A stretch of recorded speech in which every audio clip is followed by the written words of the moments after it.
Ayan oh, meron dalawang bibi oh. Nakala ko ang bibi ay sa ilog lang lumalang. Uy, isipin mo yan, pati pala sa dagat. O yan oh.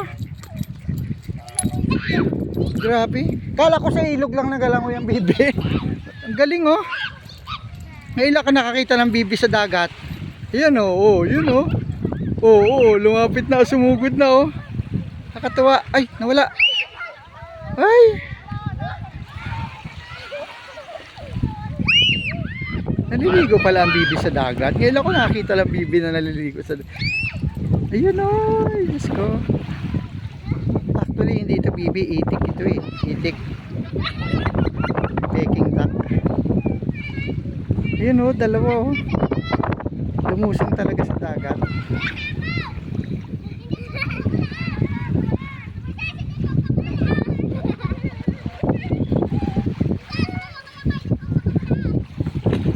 Ano yan? Neng, pag hindi mo yan hinuli, pumupunta sa malayo?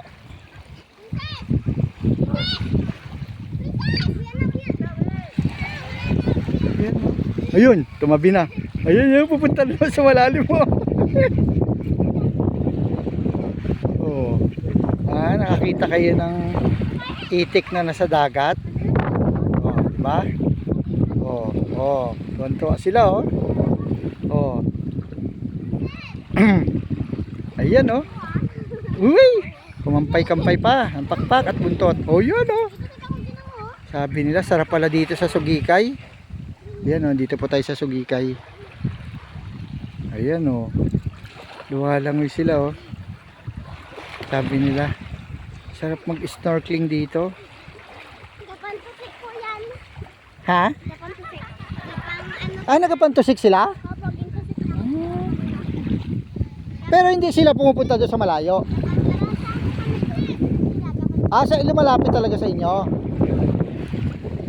Galing naman. Lagi silang naliligo sa dagat araw-araw. Galing.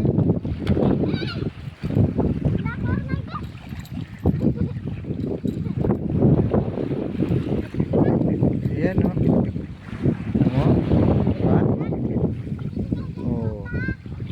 Tabi, ahon na. Napansin mo, hindi nababasa yung kanilang balahibo. Oh, tuyo na pag-ahon. Diba? Waterproof. Ayan yan, pupunta susugod na naman sila doon sa mga bata, oh. Nanginginain sila ng mga shell. Yun, oh. Yung maliliit siguro na shell na nakikita nila. Kasi actually, ang itik talaga, ang pagkain talaga niyan ay mga shell. Nakakita ko niyan doon sa may Taal Lake. Mga shells tayo, maliliit na shells ang pinapakain sa kanila kasi yun din yung magpapaitlog sa kanila eh, kasi calcium. Oh yan oh, di ba? Oh, sabay ng mga bata. Oh yan nagpahabol pa, oh. Oh, nagpahabol. Kanina sumugod sila doon sa mga bata. Oh, ngayon naman nagpahabol sila. Ay, nakakatuwa. Ang itik pala. Ayun oh. Ligo-ligo sila oh. Ayun, kumampay pa. Yun ang pinanggalingan namin kanina, yung pinuti na yun. Yan yung aming bangka na sinabihan. Welcome to Sugikay Early Beach Resort.